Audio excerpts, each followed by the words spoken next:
One of the greatest achievements in Hollywood is winning an Academy Award, but for some actors and actresses, the Golden Oscar statue has felt more like a curse, sinking their career and sending them down a path of limited movie choices, straight to video blunders or just a disappearance into obscurity. The Oscar curse probably feels real for some of these stars who turned their Academy Award wins into Golden Raspberry Awards. Find out who some of these actors are as you think to yourself, oh yeah, what have they been in lately?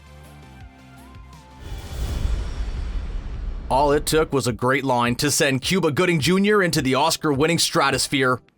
Show me the money.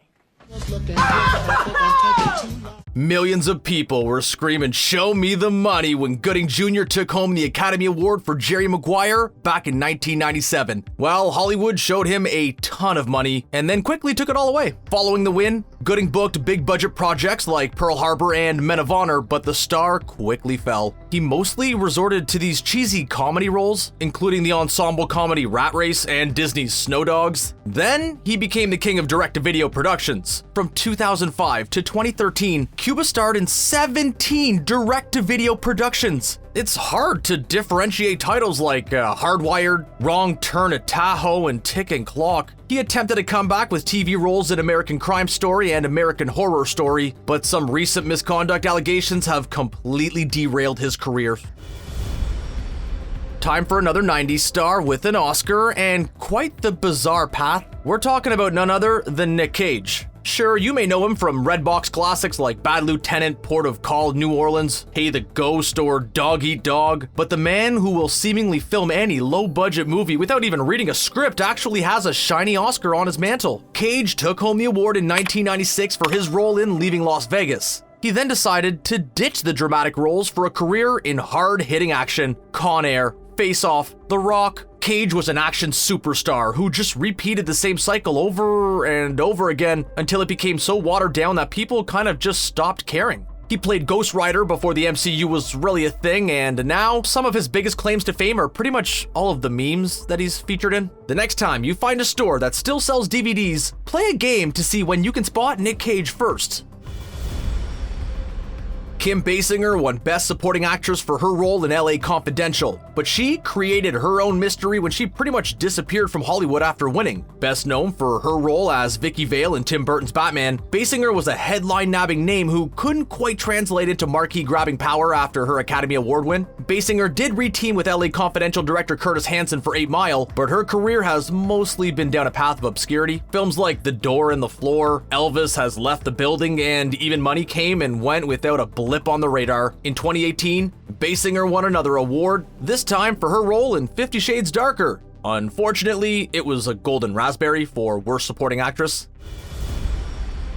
When you win an Oscar at the age of 10, where do you go from there? That's the question posed to actress Tatum O'Neal, who won the Academy Award for Best Supporting Actress in 1974. O'Neal had a double curse on her side, the Oscar curse and the child actor curse. The two curses met together, formulated an evil spell, and O'Neal was quickly sent into obscurity. After starring in Paper Moon in 1973, O'Neal took on 9 roles for the next 2 decades. Her new shtick wouldn't be to try and get another Academy Award, but use her name recognition for a variety of bit television roles in the early 2000s. You could have flipped the channel to see her on various shows like Sex and the City, 8 Simple Rules, and Law & Order Special Victims Unit. Eventually, she was booked on Dancing with the Stars, where any Oscar aspirations were replaced with a giant disco ball trophy.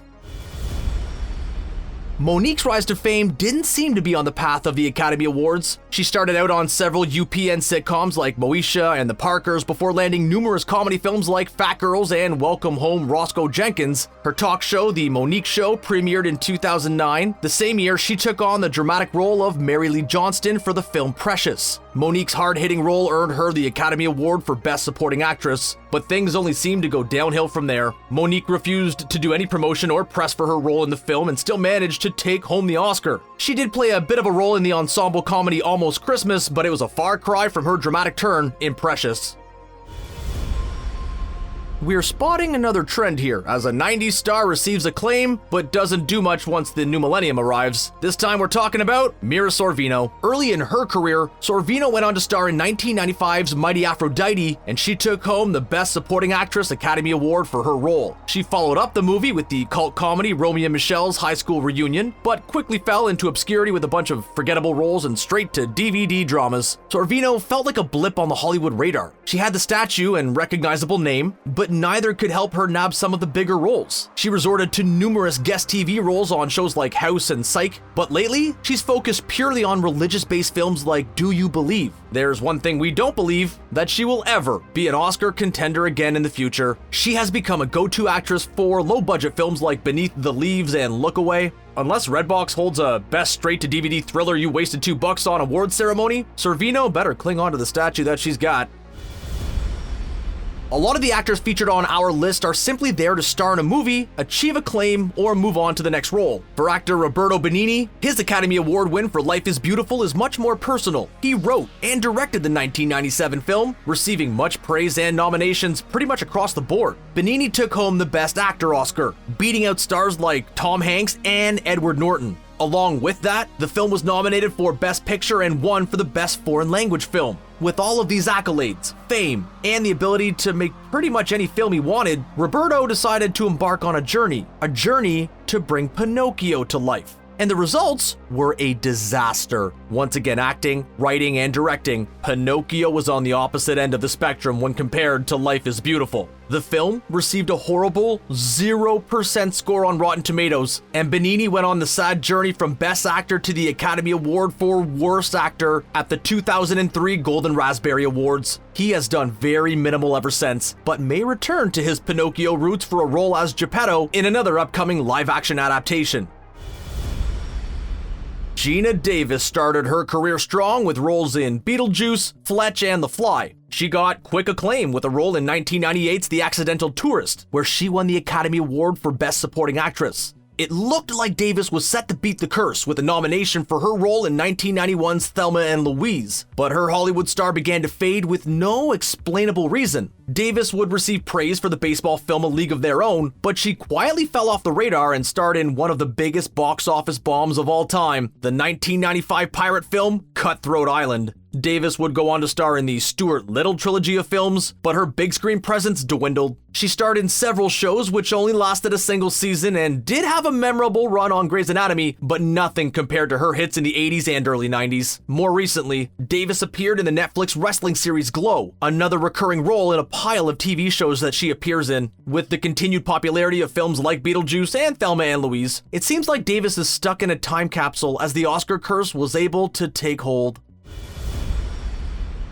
Halle Berry has had quite a career filled with ups and downs. Her big highlight came in the 2002 film Monsters Ball, where she won an Academy Award for Best Actress. Berry followed up the role and all the praise that came with it in Die Another Day, arguably one of the worst James Bond movies ever produced. Her Oscar victory pretty much caused her to shun the whole X-Men franchise, phoning in performances until her starring role in DC's Catwoman led to one of the biggest box office bombs of all time. Like some of the actors on here, Berry would take home a Golden Raspberry for Catwoman, and actually showed up to accept the award. She humorously accepted the Razzie, but it actually did represent the downhill trajectory of her career at the time. She would later go on to star alongside Tom Hanks in the polarizing film Cloud Atlas. Nowadays, she mostly sticks to action roles, returning to the X-Men franchise in 2014 and appearing in John Wick Chapter 3.